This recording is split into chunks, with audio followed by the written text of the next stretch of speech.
Chers téléspectateurs, bonjour ou bonsoir, selon le point de la planète où vous nous recevez maintenant. Bienvenue surtout dans les belles lettres, le magazine de Télétchad qui vous amène chaque fois, qui vous embarque donc dans la découverte de la littérature, dans ces grands genres, dans les écrivains qui la font vivre. De la littérature, avec ses genres, ses sous-genres, c'est notre thématique principale, mais de temps en temps, nous faisons souvent allusion à des ouvrages scientifiques de grande portée qui traitent donc de la thématique de développement et autres.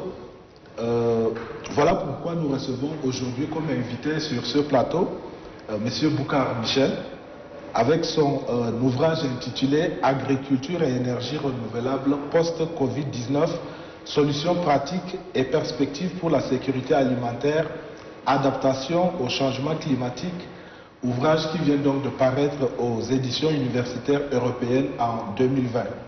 Eu égard donc à la thématique d'actualité dont cet ouvrage traite, c'est-à-dire l'agriculture, les énergies renouvelables en liaison donc avec la pandémie de Covid-19, cet ouvrage de 372 pages est un best-seller traduit en 10 langues, allemand, anglais, espagnol, néerlandais, italien, polonais, portugais, russe et arabe.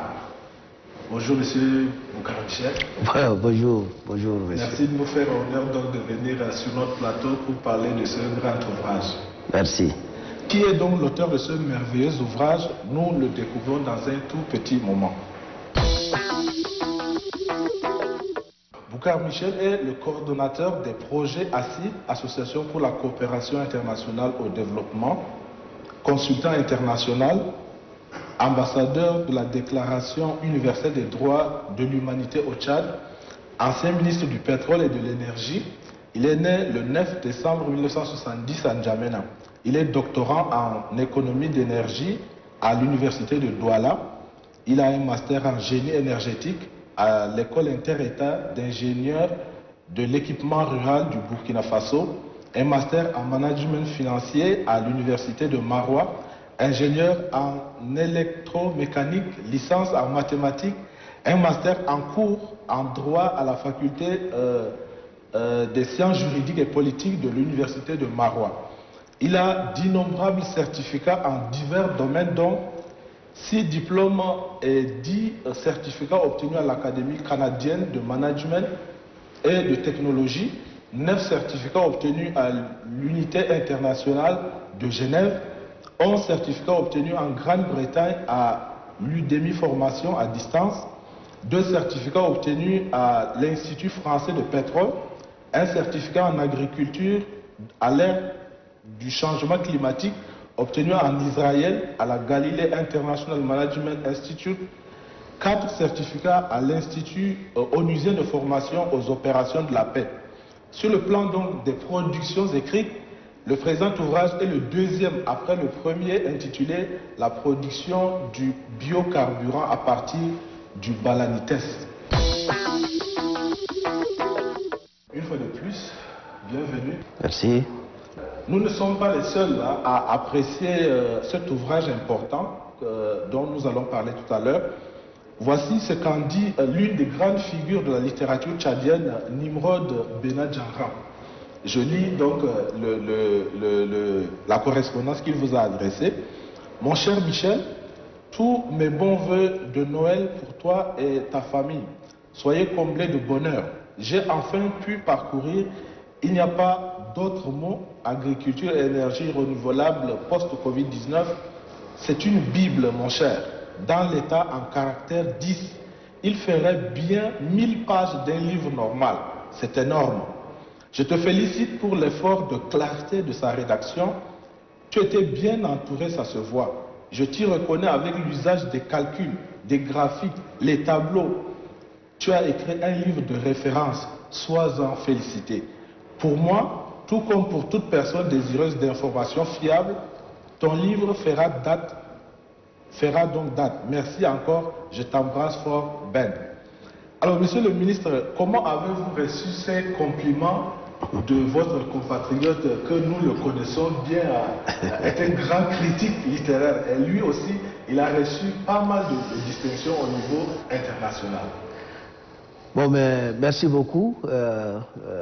C'est une occasion pour moi de présenter mes vœux, même si c'est tard, à tous les journalistes que vous êtes, tout le personnel de l'ONAMA, pour avoir cette initiative de m'inviter à venir dire en quelques mots sur l'ouvrage.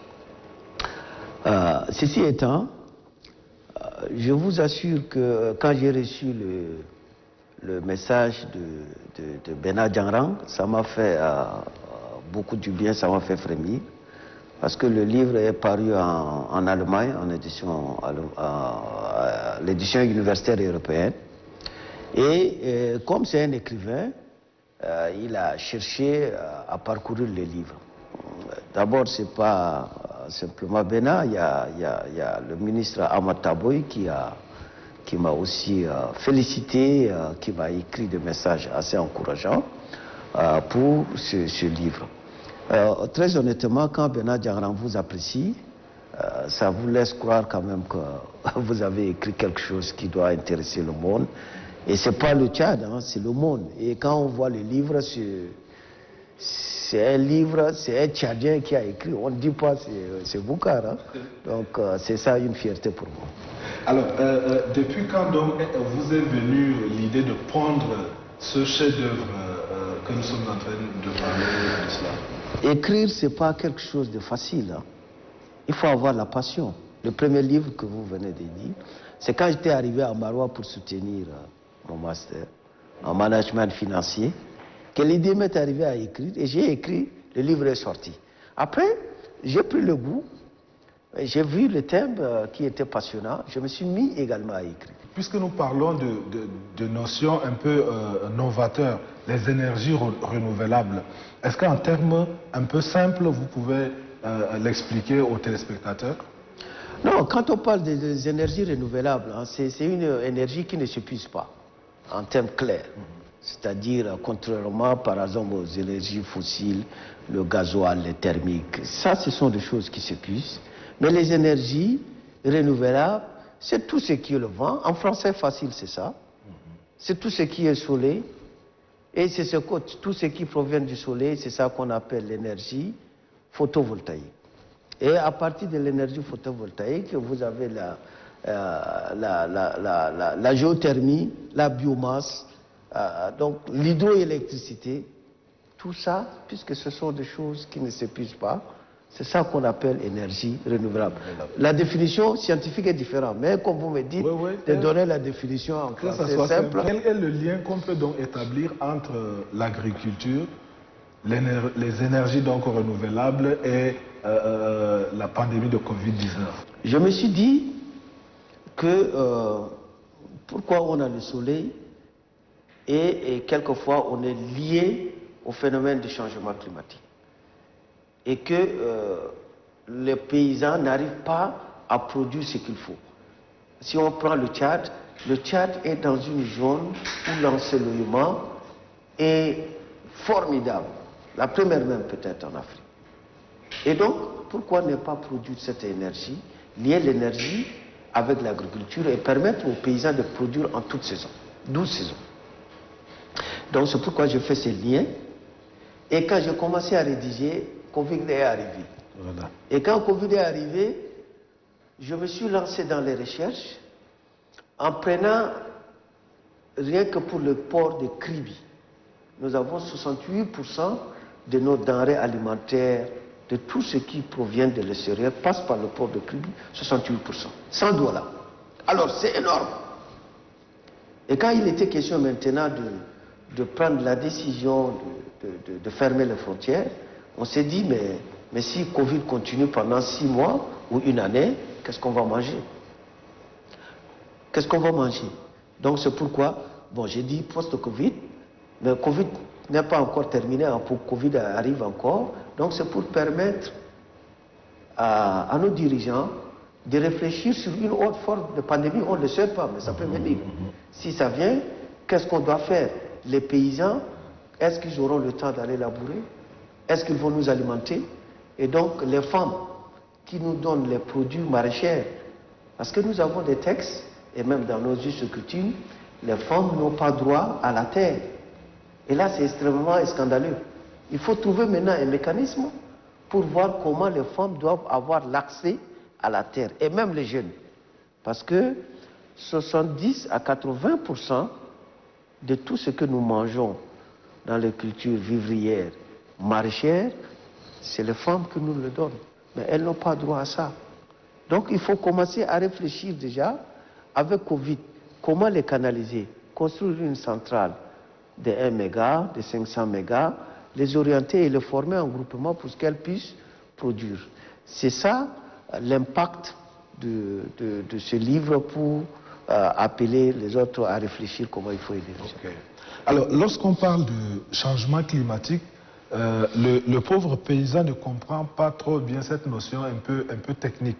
Alors, par des exemples concrets, est-ce que vous pouvez nous dire quelles sont les conséquences visibles, éventuellement les causes du changement climatique? Est-ce que c'est une affaire de pays industrialisés, ou bien est-ce que cela a aussi, on peut aussi le remarquer chez nous aujourd'hui?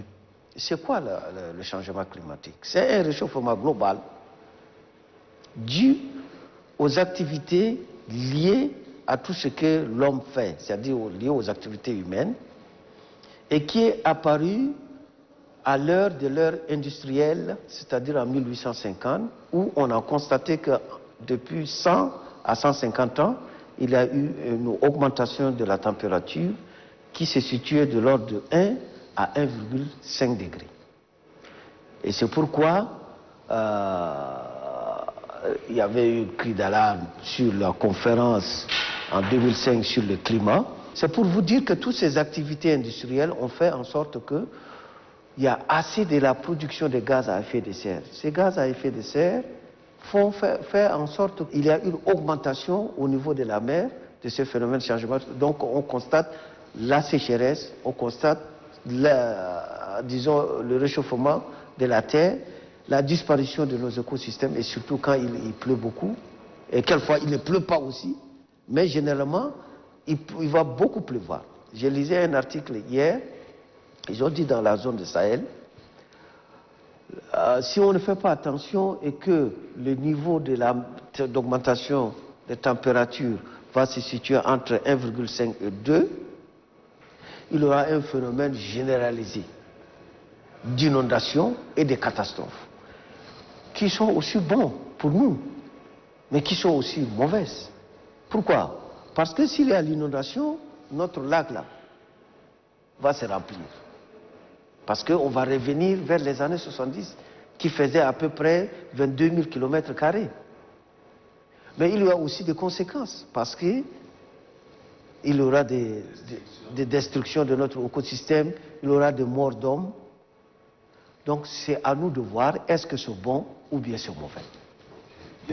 À l'heure donc où nous parlons, quel est vraiment l'état des lieux des problèmes que rencontre l'agriculture au Tchad, et comment peut-on y remédier, donc adapter cela donc à ce changement climatique? Bon, je crois qu'il y a le ministère de l'Agriculture qui est là. C'est des questions qui doivent normalement être posées par le département en charge. Mais comme ça a été évoqué un peu dans les livres, mais on peut se permettre de répondre.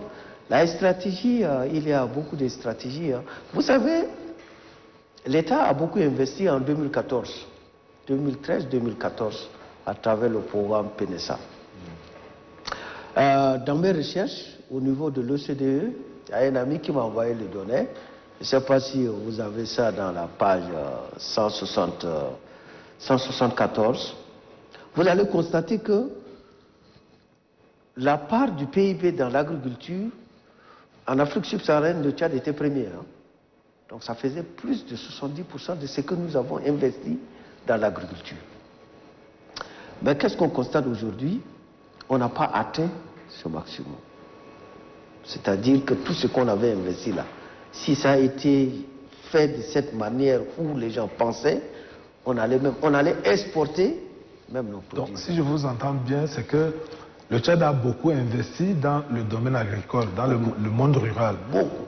Mais le rendement n'est pas comme attendu. Non, le Et rendement... nous continuons par importer des denrées. Non, on importe, je suis désolé de dire ça. Mais finalement, quel est le problème? Le problème est qu'il faut maintenant... D'abord, je salue la décision de la hiérarchie de défiscaliser complètement les équipements des énergies renouvelables. Parce que les panneaux solaires qui coûtaient, les 100 watts crête qui coûtaient vers les années 2000 à 150 000, aujourd'hui le 100 watts crête est dans l'ordre de 50 000, 40 000. Les 200 watts crête est dans l'ordre de 80, 70. Donc ça, ce sont des décisions qui vont amener les agriculteurs, moyens, j'ai dit, à produire l'électricité, à produire l'agriculture. Et moi, je suis de ceux-là qui pensent qu'il faut monter un projet, où les associations qui sont sur place, pas ceux qui sont en N'Djamena, parce qu'en disant que nous sommes en N'Djamena, on va aller labourer, non, des gens qui sont déjà sur place. On monte des projets en leur octroyant des kits. Des kits. Vous avez 1 hectare, voilà les kits qu'il faut, on monte le panneau et puis vous produisez en toute saison. Vous produisez en toute saison, au lieu d'attendre jusqu'en juin d'abord avant de produire. Si on arrive à faire ça dans 1000 groupements, dans 2000 groupements, ça va être intéressant. J'avais vu ce que la Fondation Grand Cœur avait fait quelque part vers le canton Madiago, un village complet. Ils ont fait ce forage avec leur projet FAPOMO. Je crois que c'est des exemples auxquels il faut les pérenniser et ça pourra aller. Au chapitre 8 de l'ouvrage, vous parlez d'accès aux métiers agricoles via les nouvelles technologies de l'information et de la communication et le développement de l'environnement. En quoi cela consiste? Non, vous savez, aujourd'hui, le monde est modernisé. Il y a Covid qui arrive, qui est là, qui empêche les gens à aller au champ, qui empêche les gens à aller au travail.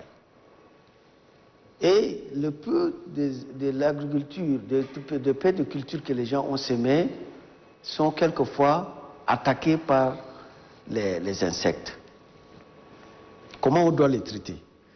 Faut-il demander à un paysan qui est à Sahar de chercher des produits ici, en N'Djamena, ou bien demander une consultance et le faire venir et il y a une interdiction, tu ne voyages pas. Donc, c'est toutes ces choses-là qui m'ont amené à réfléchir pourquoi ne pas lier l'agriculture avec la télécommunication. Aujourd'hui, nous avons nos portables Android, nous avons nos iPads. Tu essaies de prendre seulement la photo de l'insecte qui attaque tes cultures, tu le balances à la direction de protection des végétaux. C'est ce qu'on a fait une démonstration dans le livre avec le directeur Abdoulaye et le directeur de la protection des végétaux. On était sorti vers la route de Lyon quand je faisais mes recherches avec l'actuel ministre de Jeunesse, Christian Routouan. On est sorti, on partait faire nos recherches et c'est comme ça qu'on est entré dans une ferme. On a vu que c'était attaqué, on les a mis en contact avec le NTIC et il a donné la solution. Prenez tel produit et vous soignez vos cultures. C'est ça l'importance. Okay. C'est venu comme ça. D'accord. Vous avez aussi réservé tout un chapitre à l'étude de cas pratiques dans les villes d'Amtiman, Bol, Bongor, Moulkou, Moundou, Pala. Une des nouveautés que vous introduisez dans les techniques agricoles, c'est le calcul des besoins en eau par type de culture. Comment peut-on généraliser ce type de technique? Ah, ça c'est intéressant. Quand je faisais mes recherches, je suis allé, d'abord c'est le lieu de remercier la direction de la représentation de la FAO et le ministère de l'Agriculture, l'IDRAD qui ont ouvert leurs portes pour mes recherches. Je me suis rendu compte, il y a un logiciel que la FAO a mis à la disposition de tout le monde, hein, le CROWAT. Ce logiciel est très intéressant, il faut savoir l'appliquer, mais il y a des handicaps.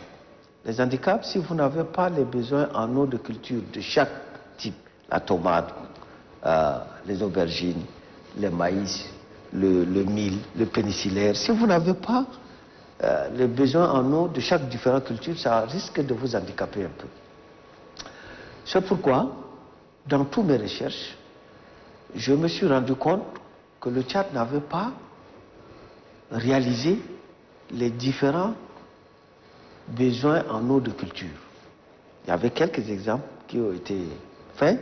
Ce sont ce cas-là que j'avais pris et pour le mettre dedans avec un enseignant-chercheur aussi à l'Institut de Bangor qui avait travaillé sur recherche. Nous avons pris quelques exemples et nous avons réalisé ça. C'est pourquoi, lors de la dédicace, j'avais fait une recommandation que le gouvernement puisse adresser à l'attention de la représentation de la FAO pour qu'il puisse nous réaliser cette étude des besoins en eau de différentes cultures. Et c'est très intéressant parce que vous savez, quand vous semez le maïs à tel mois, tel jour, vous vous attendez à tel pour avoir la récolte. Mais si vous n'avez pas une étude qui est faite, et donc ça risque de vous handicaper. Entre autres problèmes aussi majeurs que rencontre le monde rural et que vous relevez dans l'ouvrage, c'est l'accès à l'éducation. En effet, les solutions que vous proposez avec les énergies renouvelables sont des mathématiques de haut niveau, monsieur le ministre, il faut le reconnaître. Hein? Des graphiques, des calculs mathématiques, des trucs chimiques. Mais quelles sont les suggestions pour rendre ces innovations-là accessibles aux paysans? Je ne sais pas, lisez le chapitre 5. À la page 174, vous avez les méthodes de choix du système d'irrigation en maraîchage. Irriguer son jardin, c'est choisir un système de pompage et un mode de distribution de l'eau. Le paysan a donc le choix entre plusieurs systèmes. Il peut arroser avec le seau, les techniques traditionnelles, la pompe manuelle, le petit groupe motopompe, les pompes solaires, l'éolien et la pompe moteur électrique. Ça, c'est pas mathématique. Hein? C'est pas mathématique. Donc, c'est pour vous dire tout simplement que les mathématiques, les physiques, les calculs thermodynamiques que nous avons appliqués ici, de l'économie, c'est-à-dire sur le calcul de PIB, ça aide les chercheurs, ceux qui sont en master, ceux qui sont en thèse, ils peuvent maintenant faire référence. Le livre, maintenant, va servir à ceux qui vont faire la thèse en disant que, bon, regardez le données de l'OCDE, les livres de Boucar parus en tel, le Tchad, en 2014, avait investi tel. C'est ce qui a fait pour augmenter son PIB dans le système d'agriculture. Monsieur le ministre, merci beaucoup. Le livre est tellement vaste, il est grand, il y a beaucoup de choses à dire. Nous ne pouvons pas l'épuiser en quelques minutes. Merci. Donc, nous allons passer tout de suite à la lecture d'un extrait. Page 24. Dans le contexte actuel de transition écologique, la contribution de l'agriculture à la relocalisation énergétique mérite d'être soulignée. L'on doit s'interroger sur la capacité à valoriser les ressources locales, qu'il s'agisse de la biomasse, de panneaux solaires, éoliens, du foncier disponible. À cela s'ajoute l'agriculture élargie, ainsi que ses missions vers la production et des services énergétiques et environnementaux. De l'action publique énergie-climat à travers le ministère de l'Agriculture, le ministère de l'Environnement, profile des réflexions sur les liens entre l'agriculture, société territoriale et développement local. Cependant, entre valorisation des circuits courts locaux et production de matières primaires pour les filières longues, les ressources énergétiques agricoles font ressortir une certaine ambiguïté quant à leur capacité à ancrer l'activité. Encore une fois de plus, merci beaucoup d'être venu. Merci, c'est à moi de vous remercier. Et merci à tous et merci à nos téléspectateurs, merci aux journalistes pour le travail que vous faites toujours revivre. Chers téléspectateurs, le sujet est intéressant, mais nous sommes tenus par le temps. Nous sommes donc arrivés à la fin de ce numéro d'aujourd'hui que nous avions réservé au livre de Monsieur le ministre Boucar Michel, intitulé « Agriculture et énergie renouvelable post-Covid-19 ». Le livre est paru aux éditions universitaires européennes. Merci surtout à vous de nous avoir suivis. Continuez à regarder les programmes de Télé Tchad. Au revoir.